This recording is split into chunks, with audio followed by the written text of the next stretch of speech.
Welcome back to Between Bells, live on Cheddar, everyone. After a mainly virtual celebration in 2020, New York's Pride festivities returned to city streets this weekend. It was a slightly scaled down and socially distanced version of the annual Pride Parade, since it was planned when New York was still in the midst of pandemic restrictions. A notable absence this year were LGBTQ police officers and allies. Organizers announced a 5-year ban on the NYPD's Pride participation following violence at a march last year. Pride officials say police used excessive force in those encounters. After the march was Pride Fest, a street festival in the East Village that drew thousands. The theme for this year was "The Fight Continues," reflecting the continuing challenges facing the LGBTQ community. And it's now been 10 years since New York legalized gay marriage, becoming the 6th state in the nation to do so. It all happened on June 24th, 2011, after many failed attempts. Shortly after, more than a dozen states quickly followed suit, though. Danny O'Donnell, the first openly gay man elected to the New York State Assembly, was the driving force behind the legislation that was signed into law. He's joining us now to reflect back on those efforts, and we welcome him. Assemblymember O'Donnell, thank you so much for being here. There were several failed attempts to get the Marriage Equality Act passed, and so much public opposition at the time as we look back. What do you remember the most during that fight, during this reflection? Well, there was never a failure in my house. I always tell people who aspire to be elected officials that the first thing you need to do is establish that you know how to count. In my house, you need 76 votes. And so we passed marriage 5 consecutive times without much of an issue. It did fail in the Senate in 2009, which was very distressing and was a setback, but we overcame it 2 years later. It was a long struggle. My husband and I, now husband, were plaintiffs in a marriage lawsuit in 2004. And when Governor Spitzer was elected, he was one of the 3 governors that I worked with to make it into law. In fact, I wrote the first one. So I'm very proud of that. It took a lot of time, a lot of convincing. And in that time, the country and the state's views of it changed greatly. And so that made it a lot easier. When we first started, only 30 some odd percentage of New Yorkers supported marriage equality. By the time it was passed in 2011, that was well above 50%. When you look back at 2011, what do you think were some of the biggest and most effective tactics that you used to get the bill passed? Well, the first one was that from the very beginning, I made it personal about me and my now husband, John. And so I had a communication strategy where every week I sent my colleagues a memo.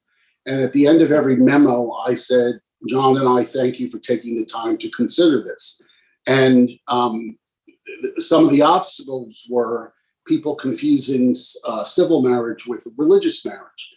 I was raised Roman Catholic and I'm familiar with sacraments, and I have a few sacraments in my pocket, but I was not seeking the sacrament of holy matrimony. I was seeking a piece of paper from the government, and the government conveys rights because of that piece of paper.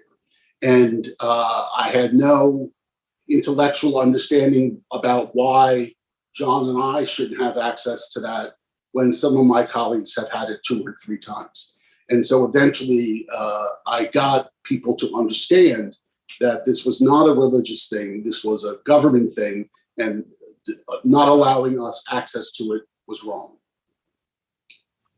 Assemblymember O'Donnell, I do also want to ask you about this year that's been especially hard for the LGBTQ community. So many anti-LGBTQ bills, laws popping up all over the country, specifically targeting trans members. So any thoughts on the current state of affairs that we're dealing with? Yes, when we make progress, there's always a backlash. And we knew the backlash would come after marriage. And the trans community would tell you that if there's a backlash, they're the first in line. In the last couple of years in New York, we've done some good things. We passed the bathroom access bill, which I wrote, which simply says if the bathroom has only one stall in it, anyone can use it. Because in other states, they were trying to make it a crime to go into the, quote, wrong bathroom. This year, we passed the Gender Recognition Act, which I also wrote, which allows people to go to the courts, get their birth certificate changed, allows them to have a gender marker of X rather than M or F, to make their lives easier. People don't understand.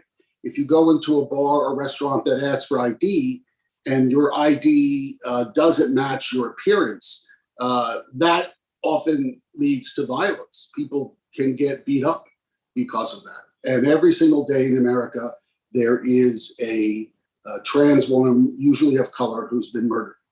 And so our culture and our society is often looking outside of itself to find out who to go after.